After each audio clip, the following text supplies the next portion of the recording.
ये जब भी आप फर्स्ट टाइम कोडिंग करोगे ये होगा ही होगा. How much false positive you will have is dependent upon how closely you worked with the process owner. That is one important thing. आप प्रोसेस ओनर से के जितना क्लोजली काम करोगे the quantum of false positive will be less. Number one. Number two, ये इस पे depend करता है कि आप एनालिसिस किस चीज का कर रहे हैं.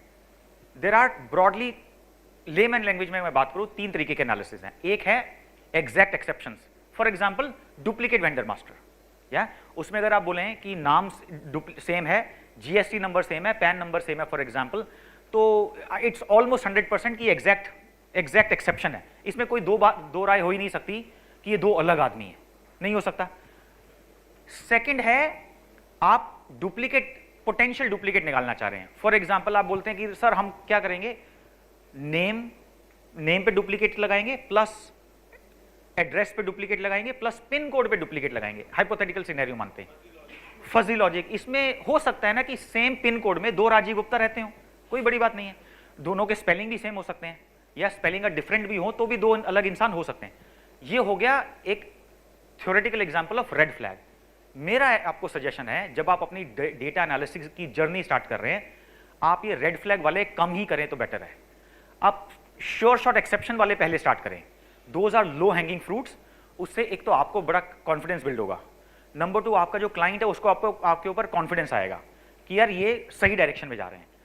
तो आप जब भी किसी भी प्रोसेस को पकड़ेंगे उसमें, अच्छा तीसरा होता है स्टैटिस्टिकल एनालिसिस. फॉर एग्जांपल हमारा कल माल कितना बिका, how much sale we had yesterday, how many contract labour came yesterday, contract labour का इन टाइम क्या था, आउट टाइम का था. ये इंफॉर्मेशन है, informative statistical analysis, trend analysis, बहुत सारे.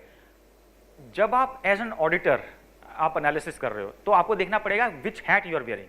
Are you wearing hat of business analyst और you are wearing hat of risk analyst. अगर आप रिस्क एनालिस्ट की हैट आपने वियर की हुई है तो टू गेट कॉन्फिडेंस आप स्टार्ट करिए श्योर शॉट एक्सेप्शन से. वो हो सकता है आउट ऑफ 100 एनालिटिक्स शायद 10 ही मिले आपको ऐसे, बाकी 70-80 हो सकता है रेड फ्लैग्स वाले हों.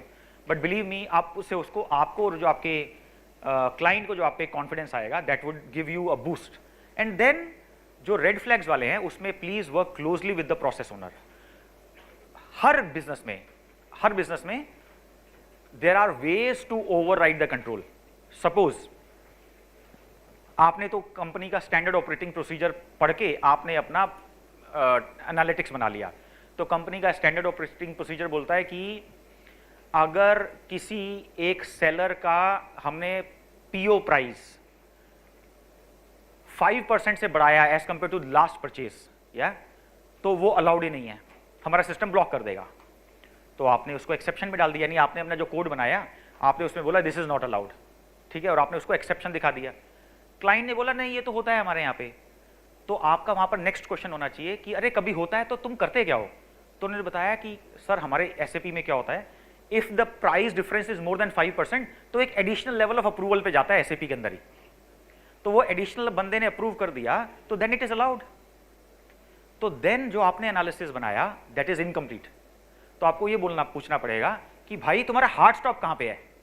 हार्ड स्टॉप मीन्स कि ऐसा कितना परसेंटेज इंक्रीज है विच इज एब्सोल्युटली नो. तो उन्होंने बोला 20%. कि सर 20% से ऊपर होगा तो किसी के पास भी अप्रूवल अथॉरिटी नहीं है. तो that 20% is then your exact exception. यानी any PO raise in the system beyond 20% वो तो श्योर शॉट एक्सेप्शन है.